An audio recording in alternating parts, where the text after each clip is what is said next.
Muy buenos días. Gracias por la invitación para poder traer la palabra de Dios en esta mañana. Es un privilegio siempre predicar y más aún predicar movilizando a la iglesia hacia el desafío que vamos a hablar en esta mañana. Mi nombre es Cristian Vargas, soy el último de los hermanos, los 5 hermanos, aunque me han dicho que parezco el mayor. Soy el hermano menor del pastor Raúl. Y también pastoreo, estoy pastoreando en la iglesia Vida Nueva en Canta Callao. Y en esta oportunidad me han dado la oportunidad de traer la palabra de Dios. Me han dado la bendición, de poder traer la palabra de Dios. Hemos estado enseñando ya en el primer servicio. Y queremos en esta mañana poder desafiar a la iglesia. Porque tengo por entendido que entran a una etapa de poder movilizar a la iglesia hacia la predicación del evangelio. También lo estamos haciendo en nuestra iglesia y creo convincentemente que es la debilidad de toda iglesia, por lo menos en este tiempo. La pasión por predicar el evangelio. Lo que quiero desafiar en esta mañana es que predicar el evangelio es una tarea que todo cristiano no puede rechazar, sino que tiene que aceptar y adaptar a su vida. Hemos sido creados para gloria de Dios, según Isaías 43, verso 7, y parte de traer gloria a Dios implica la responsabilidad de predicar el evangelio. Vamos a orar, vamos a pedir que Dios nos hable a través de su palabra y que podamos ser edificados y a la vez también motivados, alentados, impulsados para poder predicar la palabra del Señor. Amén. Oramos. Padre, queremos darte gracias en esta mañana por el privilegio que nos das y traes a nuestras vidas, siendo, Señor, imperfectos, con debilidades, con errores, pero usas nuestra vida, usas nuestro testimonio y usas, Padre Santo, nuestra identidad, nuestra nueva identidad para poder extender tu palabra y llevarla, Señor, hacia todo aquel que necesita escuchar el mensaje de salvación. Gracias por tu amor, por tu fidelidad. En esta mañana te ruego, te imploro, que sea usted glorificado a través de la enseñanza, que toda gloria, toda honra y todo honor sean solamente para ti, Señor. Encarecidamente te lo pedimos. Úsanos, Padre Celestial, para desafiar a la iglesia. Úsanos, Padre Santo, para que tu nombre sea glorificado en todas las naciones. Te damos gracias, Señor, en el nombre de Jesús. Amén. Vamos a utilizar un texto que es probable que todos lo hayamos escuchado. Es el texto de Mateo capítulo 28, desde los versículos 18 en adelante, ¿verdad? Mateo capítulo 28, desde los versículos 18 en adelante. Y la palabra de Dios dice de esta forma: y Jesús se acercó y les habló diciendo: toda potestad me es dada en el cielo y en la tierra. Y aquí hay una palabra muy importante que no podemos pasar por alto, un conector muy importante, y es por tanto, ¿verdad? Que también podría traducirse como por consiguiente, que también podría traducirse como en consecuencia. Y haced discípulos a todas las naciones, bautizándolos en el nombre del Padre, del Hijo y del Espíritu Santo, enseñándoles que guarden todas las cosas que os he mandado, y he aquí yo estoy con vosotros todos los días hasta el fin del mundo. Esta parte, este colofón del mensaje que encierra, engloba todo lo que nosotros hemos llamado la Gran Comisión, es la razón de ser del cristiano, ¿verdad? Es parte de su identidad, no solamente haber creído en Cristo, no solamente padecer por Cristo, sino también anunciar de Cristo. Y es por eso que nosotros, o los estudiosos y teólogos y movilizadores, le han titulado la Gran Comisión. La Gran Comisión que implica movilización. La Gran Comisión que implica que la iglesia asuma la responsabilidad y el desafío de poder predicar la palabra de Dios. Tanto es así que en los 4 evangelios se repite, ¿verdad? Mateo 28, Marcos 16, Lucas 24 y en Juan capítulo 20, ¿no? Vemos allí que es muy desafiante para la iglesia asumir la responsabilidad de predicar el evangelio. Pero cuando hablamos de predicar el evangelio, no hablamos de algo tan sencillo como a veces creemos. El predicar el evangelio despierta ciertos desafíos que a veces no nos damos cuenta, pero que tenemos que sortear porque es parte de predicar el evangelio.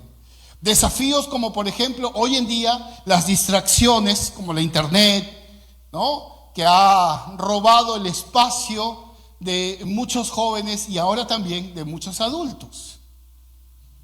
Nos quita mucho tiempo, nos quita mucho espacio, pasamos más tiempo y obviamente esto hace que se genere una distracción. Pero también, en muchos casos también, la persecución sutil. Esta persecución sutil o dificultades que presentamos por vivir en un ambiente familiar que no conoce a Cristo y ejercen cierta influencia negativa sobre nosotros y hasta el punto de que a veces preferimos no hablar para no generar controversia, porque si no papá, mamá o la esposa o el esposo se van a fastidiar y te van a decir, ya déjame de hablar de Cristo porque no quiero saber nada de él. Sin lugar a dudas esto también ejerce una distracción y sin lugar a dudas esto también ejerce una amenaza. Otro son los ambientes laborales. Conozco el caso de una hermana de nuestra iglesia que ella muy enfocada en el evangelio, la amenazaron con despedirle si ella no dejaba de predicar la palabra de Dios a sus compañeros. O sea, lo que yo quiero resumir es que predicar el evangelio no es tan sencillo como a veces lo creemos. Porque si en realidad fuera sencillo predicar el evangelio, todos lo haríamos, pero no todos lo hacemos. Y esa es una verdad que no podemos negarlo. Podemos pasar todo un año sin hablar de Cristo. Podemos estar por tantos años en el trabajo sin que nuestros compañeros sepan siquiera de Cristo. Ahora, una de las virtudes fundamentales que la iglesia ha sostenido a lo largo del tiempo es la pasión por predicar el evangelio. Aunque suene un poco incongruente con la situación actual, la iglesia siempre se ha caracterizado por tener esa pasión de predicar el evangelio. Uno de los ejemplos más comunes es el apogeo del comunismo y socialismo del año 41 hasta el 91 con la caída de la Unión Soviética. Predicar el evangelio en estos países que también se filtró en Latinoamérica, la famosa Operación Cóndor, ¿no?, que el país entró en una etapa de socialismo donde surgieron muchas cosas que no queremos recordar porque hemos sufrido mucho, ¿verdad? Sin embargo, la iglesia se sostuvo con esa ferviente pasión de predicar el evangelio. Alguien dijo cuando llegó la pandemia, se acabó el cristianismo. Eso es falso. ¿Sabe por qué? Porque muchas iglesias crecieron a raíz de la pandemia. Y aunque nosotros estábamos encerrados, el evangelio nunca ha estado preso. Siempre ha corrido. Y esa ha sido la pasión con la que hemos podido ver cómo es que la palabra de Dios puede cambiar y transformar la vida de muchas personas. ¿Sabe, hermano? ¿Sabe, hermana? Es muy importante que nos contagiemos de esa pasión y desafiemos nuestra propia comodidad y desafiemos nuestra propia vida para poder predicar la palabra de Dios. Porque no hay impedimentos para predicar el Evangelio. Predicar el Evangelio en países totalitarios, comunistas, socialistas, o países donde las religiones son totalitarias, como el Islam, el hinduismo, el budismo, o incluso el sur de México, que es católico hasta el punto de poder excluir a cualquiera que no sea católico. A pesar de todo eso, predicar el Evangelio nunca ha sido un obstáculo. Jamás ha sido un obstáculo. Desde los emperadores, tiranos que perseguían y mataban a los cristianos en el Coliseo, hasta gobiernos que perseguían y asesinaban y mandaban a campos de redoctrinamiento, campos de concentración. El Evangelio nunca ha sido un obstáculo para predicarlo. Entonces, pastor, ¿cuál es el obstáculo? El obstáculo somos nosotros. Una de las cosas que siempre enseñamos a nuestra iglesia es que nosotros podemos ser la clave para guiar a otros a Cristo, o podemos ser el clavo de que otros no vengan a Cristo. El obstáculo no es lo exterior, el obstáculo somos nosotros. A veces con nuestro mal testimonio, a veces con nuestras propias ganas, pocas ganas, casi nada de ganas de predicar el Evangelio, o a veces con los temores que hay. Estaba haciendo una pequeña, esta enseñanza la hemos desarrollado en nuestra iglesia ya hace unos par de meses, porque también estamos movilizando a la iglesia, pero estaba haciendo un pequeño estudio acerca de qué es lo que opinan algunos estudiosos, movilizadores de la iglesia acerca de la situación actual. Muchos estudiosos concuerdan con lo siguiente: concuerdan de que el problema no es el mensaje, sino que el problema es el mensajero. Y generalmente es por una generación que ha crecido hoy en día, una generación que ha crecido sin desafíos, una generación que ha crecido en medio de un mundo muy libertino, con mucha libertad que se convierte en libertinaje. Y esto hace que el Evangelio vire, el Evangelio cambie la perspectiva de lo que verdaderamente es. ¿Sabe, mi querido hermano? Una generación sin obstáculos, una generación que no ha sufrido persecuciones, una generación que su mayor miedo es quedarse sin datos en su teléfono o sin su cargador cuando se baja la batería del teléfono.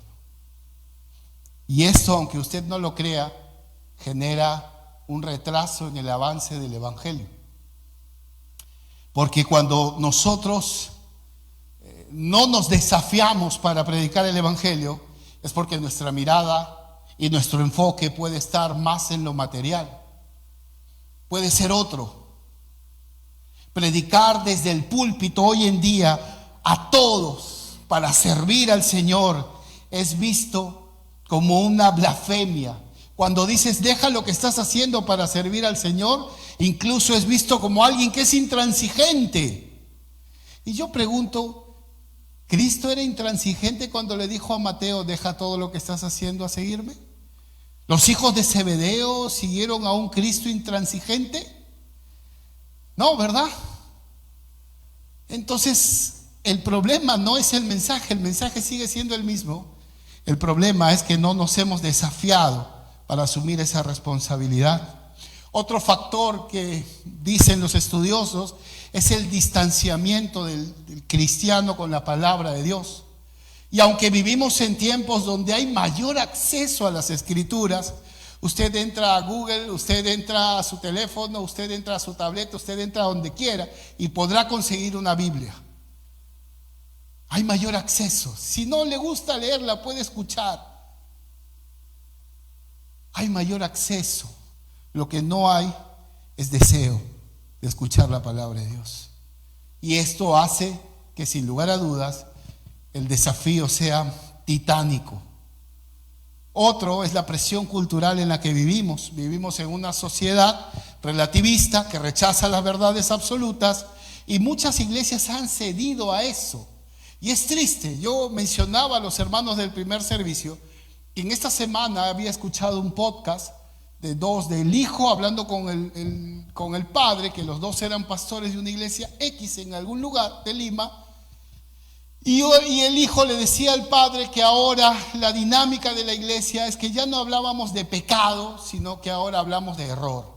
No hacemos que la gente se vea compungida por hablar de pecado, sino les enseñamos a que es un error. Y hermano, una cosa es el error y otra cosa es el pecado. El pecado es la infracción a la ley de Dios, ¿verdad? Error puede tener cualquiera. ¿Sabe?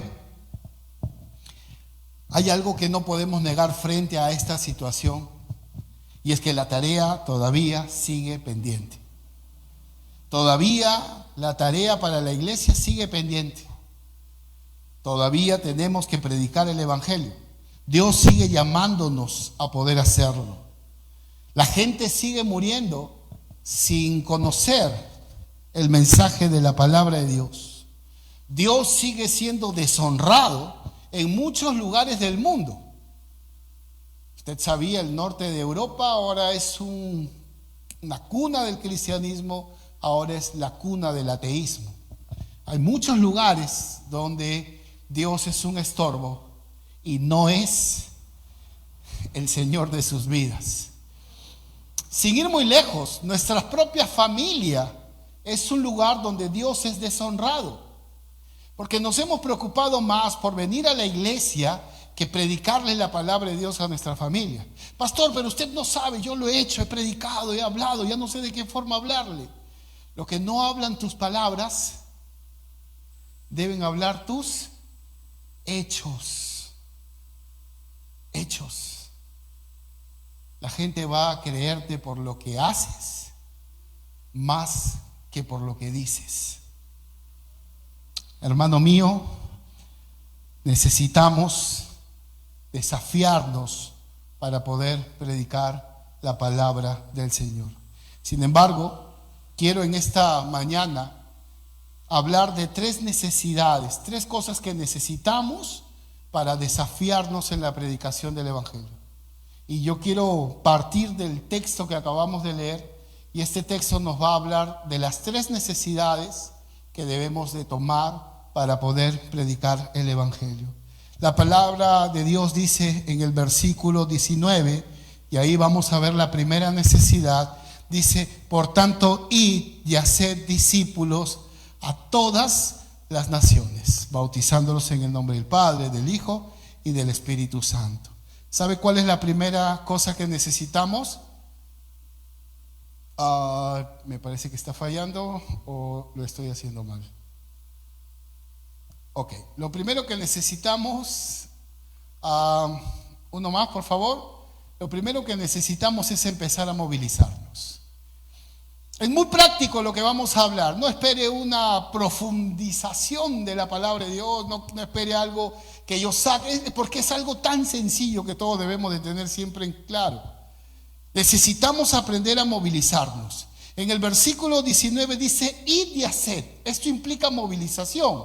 Ahora, pastor, ¿por qué habla de movilización? Porque escúcheme lo que le voy a decir. La iglesia desde su origen siempre ha sido un movimiento. Nunca ha sido un sistema religioso. Usted lo puede ver en el libro de Hechos. Saluda a la casa que esté en tal lugar, a los hermanos que están en tal lugar. ¿Cuándo es que comenzamos a entrar a los templos? Cuando Constantino tuvo la revelación y quitó a los paganos de los templos para meter a los cristianos en esos templos paganos. Desde allí comenzó a generarse un sistema religioso y hizo que la iglesia pierda esa agresividad, ese ahínco de poder predicar la palabra de Dios, porque la iglesia siempre ha sido un movimiento. La iglesia siempre ha sido un movimiento, siempre nos hemos movilizado. Nunca hemos estado inertes. La primera orden que el Señor da en el libro de Hechos, en el capítulo 1, esto creo que está fallando. En el libro de Hechos, capítulo 1, verso 8, dice: recibiréis poder cuando haya venido sobre vosotros y me seréis testigos. ¿En dónde? Por favor, la siguiente diapositiva. En Jerusalén, en Judea, pero simultáneamente. Porque la iglesia es un movimiento, porque la palabra de Dios tiene que correr. La iglesia no puede caer en la estática. Necesitamos aprender a movilizarnos. Y como iglesia somos llamados a movilizarnos en nuestro trabajo, en nuestra familia, en todo lugar donde Dios nos ponga. Necesitamos aprender a movilizarnos. La idea no es movilizarnos a los más lejos o recónditos del mundo. La idea es que nosotros aprendamos a movernos en el lugar donde estamos, con los medios en los que estamos. Porque esto es la iglesia. La iglesia no es un sistema religioso. La iglesia es un movimiento. Si usted quiere ahondar un poco más del tema, la iglesia es una asamblea movilizada, que debe de movilizarse. Una asamblea que no está estática ni inerte, porque hay un peligro para la iglesia y no es Satanás. ¿Sabe cuál es el peligro para la iglesia? Es la comodidad. La comodidad es inmovilidad. Cuando hay inmovilidad es donde surgen los pecados, ¿verdad? Porque no estamos en actividad. Nosotros necesitamos aprender a movernos como iglesia. Necesitamos saber el campo como algo que debo de ir sorteando para poder predicar el evangelio. Si nos cambiaron en el trabajo, es una oportunidad para llevar a otro lugar la palabra de Dios. Si tenemos otro tipo de clientes, es una oportunidad para llevar. Siempre necesitamos aprender a ver con los ojos del Señor lo que Él está haciendo en nuestras vidas. Y es allí donde yo tengo que tener en claro que la iglesia no es traer a alguien, y dicho sea de paso no está mal, pero no es traer a alguien al templo para que recién escuche la palabra de Dios. Eso es inmovilidad, eso es comodidad. La tarea la tenemos que hacer nosotros, movilizándonos en donde estemos, en el lugar donde Dios nos ponga. La traducción de la palabra id, que algunos le interpretan como un mandato, y algunos creen que es un verbo imperativo, id, o sea, una orden. No es un verbo, es una forma no personal del verbo, o en otras palabras, es un participativo. ¿Qué significa un participativo? Significa que toda palabra o toda acción implica participación. Por ejemplo, todo lo que acabe con ado, oído, es imperativo, es participativo. Entonces podríamos decir, en conclusión, que la palabra id también podría traducirse mientras vayan yendo, o mientras hayan ido. Debemos de predicar el evangelio, ¿verdad? Cambia la idea de una orden, porque una orden es desde la estática hacia el movimiento. Pero el participativo es en lo que yo haga, en lo que esté haciendo, donde esté, predico el evangelio. Y no es fanatismo religioso, como nos han querido vender. Es el desafío que Dios ha puesto sobre nuestras vidas, de predicar el evangelio, en donde estemos, en el lugar donde Dios nos coloque. Hermanos míos, la iglesia hoy tiene una amenaza. Y esto es una de las cosas que yo lo veo también en mi iglesia. Y una de las amenazas que hoy en día tiene la iglesia es el crecimiento por transferencia. Le voy a poner el ejemplo de mi iglesia. Nosotros somos una iglesia pequeña todavía, tenemos casi 130, 150 personas, entre niños y adultos, claro está. Y desde el 2024 hasta mediados de octubre hemos crecido en un 20%. 20%. Cualquier pastor se alegraría. Pero si analizamos, como lo hemos hecho, de manera más inductiva, el crecimiento, ¿sabe cuántas personas hemos ganado para Cristo y se mantienen en la iglesia del 24 en adelante? 6. ¿Sabe cuánto es en porcentaje? Es el 3.33% que hemos crecido. Pero están el 20%, pastor, sí. Pero no son personas que hemos ganado para Cristo. Porque la iglesia se ha acostumbrado más a poder adaptarse y recibir que en poder desafiarse e ir. Y necesitamos tener en claro esto. Tener en claro que la idea de la iglesia es predicar el evangelio, que el ADN de la iglesia es predicar el evangelio. Ahora, mis queridos hermanos, para ello hay herramientas que Dios nos ha dado, comenzando desde nuestro propio testimonio, hacia evangelismo urbano, hacia visitación, etcétera, etcétera. Hay miles de formas de cómo podemos desafiarnos en poder movilizar a la iglesia. Lo que buscamos no es tener presencia en la municipalidad o en el estado. Lo que buscamos es que Dios sea glorificado con vidas transformadas por la palabra de Dios. Amén. Iglesia, Dios debe ser glorificado. Dios necesita ser glorificado urgentemente en tu familia, en tu esposo, en tus hijos y en el mundo entero. Entonces necesitamos aprender a movilizarnos. Pero también hay una segunda necesidad que debemos de tener en cuenta. Y la segunda necesidad, por favor, es mayor dedicación. Enseñándoles que guarden todas las cosas que les he enseñado. Y aquí es donde quiero enfatizar mucho la importancia de toda la iglesia. Y no de tener en mente la idea de un ministerio de evangelismo, de lo cual yo no estoy en desacuerdo. Pero la responsabilidad y el desafío de predicar el evangelio no es de un grupo, porque el trabajo se adhiere, el trabajo se concaneta entre cada uno de nosotros. Es por eso que Dios ha levantado evangelistas, pastores, maestros, etcétera, etcétera, etcétera, porque la función fundamental de la iglesia no solamente es predicar el evangelio, sino llevarlos a un proceso de madurez. Y esto es lo que dice el Señor. Uno de los grandes errores que vemos en muchos cristianos es separar el mandato. Algunos dicen, no, yo soy evangelista nada más. Yo predico, ya que otro se encargue de discipular. Hermano, es un trabajo inconcluso. Es un trabajo inconcluso.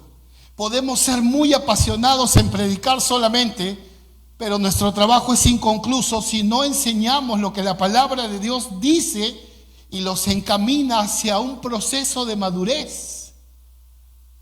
Imagínese, póngase en el caso de usted, si usted simplemente hubiera sido evangelizado y no hubiese tenido un acompañamiento de discipulado. El discipulado es cerrar la puerta trasera de la iglesia para que la gente no se vaya. Pueden irse con Cristo, pero tener los mismos hábitos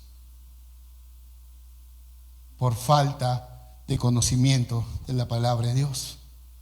Aquí en este pasaje del capítulo 20, del versículo 20, donde dice enseñándoles que guarden, hay dos palabras muy importantes. La primera de ellas es la palabra enseñar, que en griego es didaskó. Y no vamos a meternos al idioma original, que el griego koiné, no queremos entrar en ese detalle. Pero la palabra didaskó implica instruir desde el inicio hacia la madurez. Y cuando el Señor dice enseñándoles, implica enseñarlos desde su inicio hacia su madurez, acompañarlos. El discipulado no es un ciclo de estudio, el discipulado es un proceso que acompaña en el crecimiento del nuevo creyente. Y eso es lo que dice la palabra de Dios, nos enseña la palabra de Dios. que la importancia de acompañar en su crecimiento, en sus altas, en sus bajas, de cuidar su corazón, sanar sus heridas, trabajar en sus pensamientos, en sus malos hábitos, eso no se aprende en un salón de clase. Eso se aprende con dedicación, con amor, con paciencia y perseverancia. Amén. Segundo, es la palabra guardar, tereo. La palabra tereo implica mantener en guardia, vigilancia. Si usted se da cuenta, entre enseñar y guardar implica un proceso. Y esta es la vida cristiana. La vida cristiana es un proceso que a veces avanzamos, a veces nos estancamos o a veces retrocedemos. Pero la idea es crecer. A veces, amados hermanos, nuestros errores son nuestros mejores maestros para seguir creciendo. A veces el dolor de vivir en el pecado es la mejor herramienta que Dios usa para perfeccionar nuestro carácter. Y no es una apologética a que hagas lo que se te dé la gana, sino que entiendas que el camino es largo. Yo enseño discipulado en la iglesia y una de las cosas que les digo a los hermanos cuando acaban, porque yo enseño la última fase, cuando ya acaban y hacemos una ceremonia para darles sus diplomas, les digo, no crean que esto ha acabado. Es como cuando tú acabas el colegio y tú dices, ya no tengo nada más que aprender. Falso, ¿verdad? Es totalmente falso. De la misma forma el universitario que acaba la carrera y dice, yo ya no tengo nada más que aprender. Falso. Acabar el discipulado no me convierte en un discípulo. Seguir a Cristo a través de la enseñanza de la palabra de Dios y la obediencia hace que pueda yo ser un discípulo de Cristo. Es lo que Pablo dice en 2 de Timoteo capítulo 2 verso 2. Dice, lo que has oído de mí ante muchos testigos, esto encarga a hombres que sean fieles, que sean idóneos. Es un proceso. Es un proceso. Y esto es parte del desafío de predicar el evangelio. Hermano mío, necesitamos tener en claro que la idea de predicar el evangelio no es tener hijos y regarlos por todo el mundo. Es acompañarlos en su crecimiento. Por eso decimos que es un desafío. Este desafío lo necesitamos desarrollar a lo largo de nuestras vidas. Como iglesia necesitamos esto. Como iglesia. Lo tercero y último que necesitamos es descansar en su seguridad. Versículo 20 dice, he aquí, yo estoy con vosotros todos los días hasta el fin del mundo. Hermano, esta promesa es muy necesaria y fundamental en la vida de los discípulos. Le voy a decir por qué. ¿Usted se acuerda cómo los encontró Cristo? ¿Qué estaban haciendo? ¿Predicando la palabra de Dios? No. ¿Recuerda después de su resurrección qué es lo que Cristo los encuentra? En sus antiguos oficios, ¿verdad? Estaban pescando. Por allí había algún rumor de que Él había resucitado. Por ahí había un grupo de personas que dijeron, yo lo vi caminando a Emaús y Él nos contó. Pero ellos seguían haciendo sus antiguos oficios.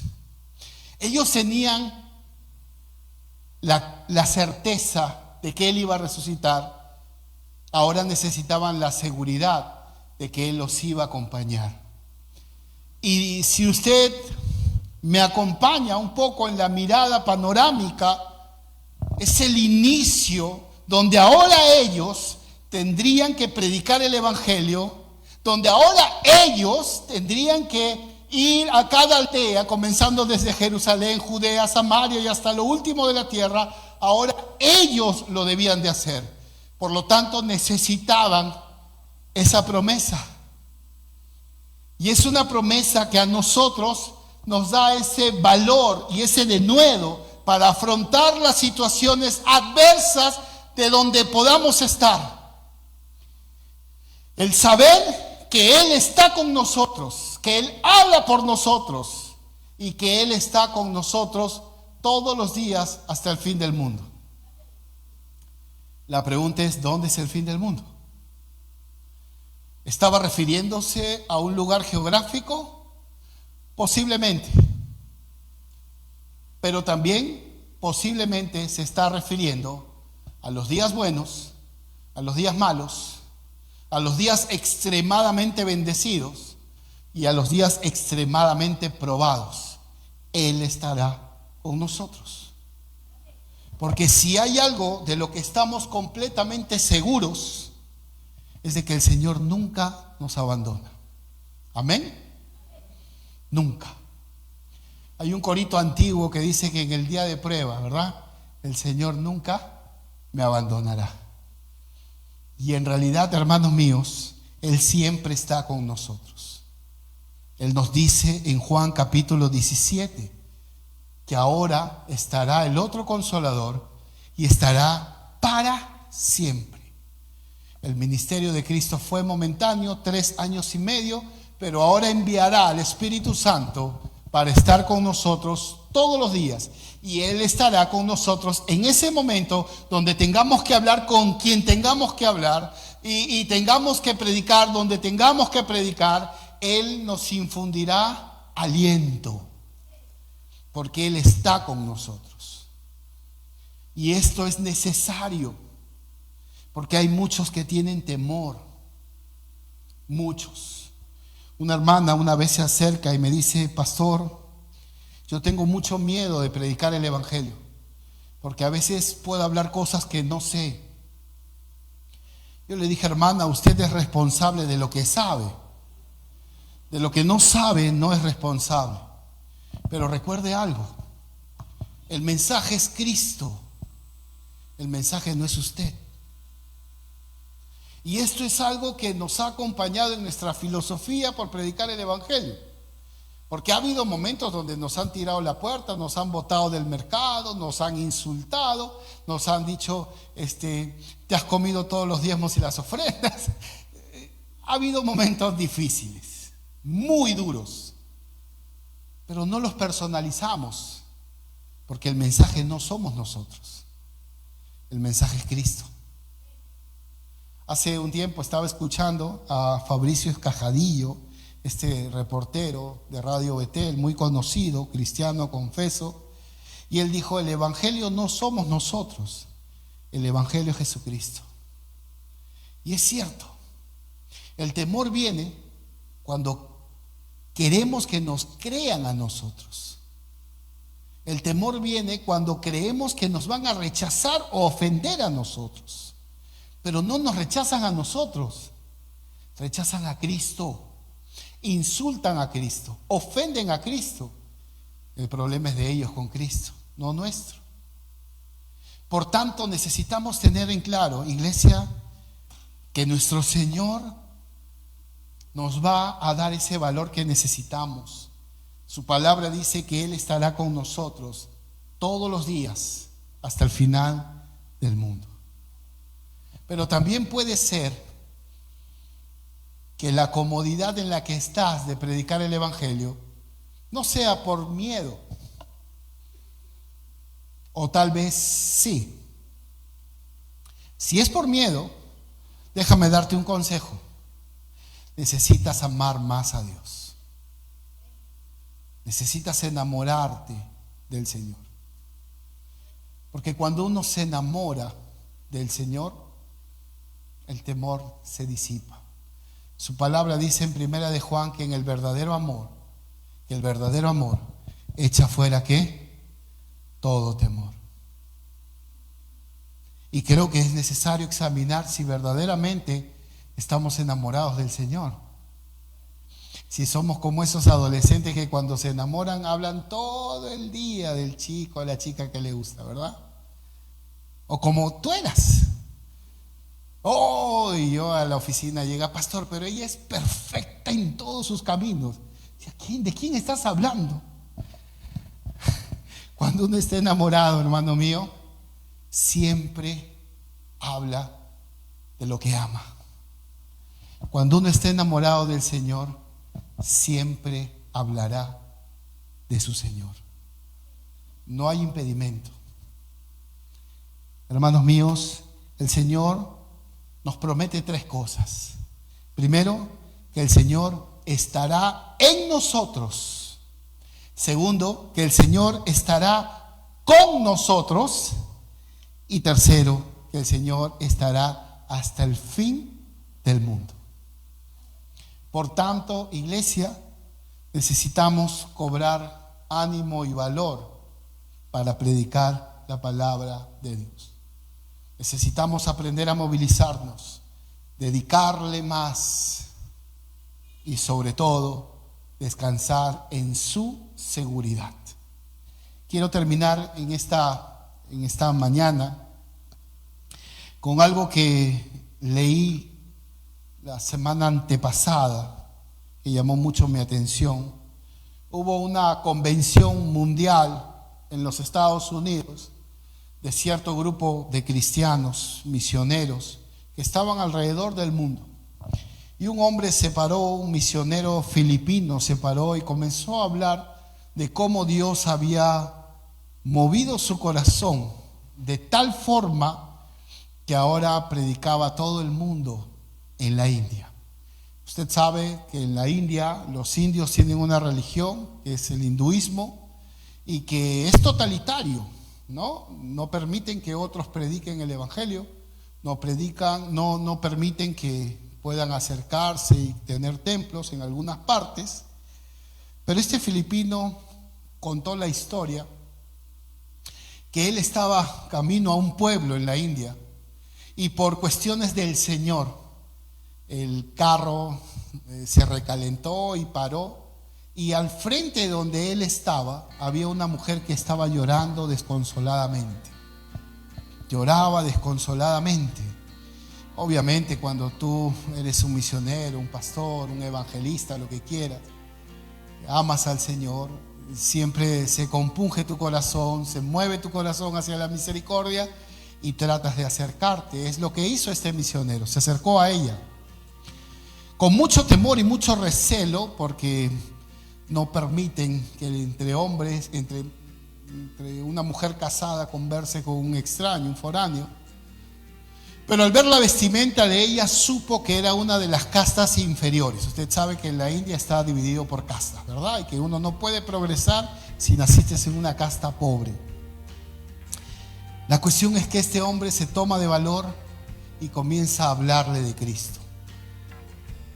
Él pensaba que le iban a rechazar como ya antes lo habían hecho, pero él tomó el valor, Dios lo usó y comenzó a hablarle del amor de Cristo, de que el Señor había perdonado su pecado en la cruz del Calvario y que ahora Él la amaba y le extendía su gracia para que ella pueda creer en Él y tener una nueva vida.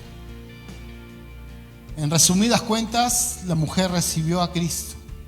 Esas lágrimas que recorrían sobre sus cachetes, sobre sus mejillas, se secaron y cambió a una sonrisa, una risa, un gozo que solamente el Señor lo sabe dar. Aquellos que hemos venido de problemas al Señor y que ahora experimentamos del Señor, sabemos el gozo del Señor. Y esa sonrisa luego se calma, como dándose cuenta de algo, y le dice al misionero: ¿por qué no viniste antes? Entonces en ese momento el misionero entendió lo que le dijeron en su preparación para ir a la India, de que hay castas, que cuando hay sequías, no hay monzones, no hay lluvias, lo que hacen ellos es sacrificar a sus hijos hacia el río para que traiga abundancia de agua. El misionero entendió que la mujer había sacrificado a su hijo. Para mí fue bastante impactante esta lectura, porque hay mucha gente que no sabe qué hacer. Hay mucha gente que no tiene esperanza. Hay mucha gente que no tiene ese sosiego, esa paz que a veces nosotros tenemos, aún en medio de la enfermedad, de la necesidad, de la escasez. Siempre hay gozo. Usted no me puede decir que no tiene gozo, aún cuando le han detectado 4 días de vida. Es un estado, ¿verdad? Estado de shock, luego aceptación y luego hay gozo. Hay paz. Pero hay gente que no entiende esto. Hay gente que toma medidas rápidas, creyendo que son las mejores. Y la pregunta es, ¿dónde estamos nosotros? A veces nos comportamos como niños de 2 años, que su característica es mío, mío, mío. Y necesitamos despertar, iglesia. Necesitamos despertar y mirar a nuestro alrededor, sin mirar a la selva, sin mirar a las cosas que pueden también ser. Pero a veces hay gente a nuestro propio alrededor que está sufriendo. A veces hay nuestra propia familia sufre por causa del pecado, porque el pecado trae destrucción. El pecado trae destrucción. El pecado trae muerte, no trae vida. Y nosotros tenemos este tesoro, ¿verdad? Porque es un tesoro el Evangelio. Necesitamos desafiarnos y mirar más allá de nuestra comodidad. Necesitamos desafiarnos y mirar más allá de nuestros asientos. Mirar a la gente que necesita glorificar a Dios con su vida. Amén, iglesia. ¿Qué les parece si oramos?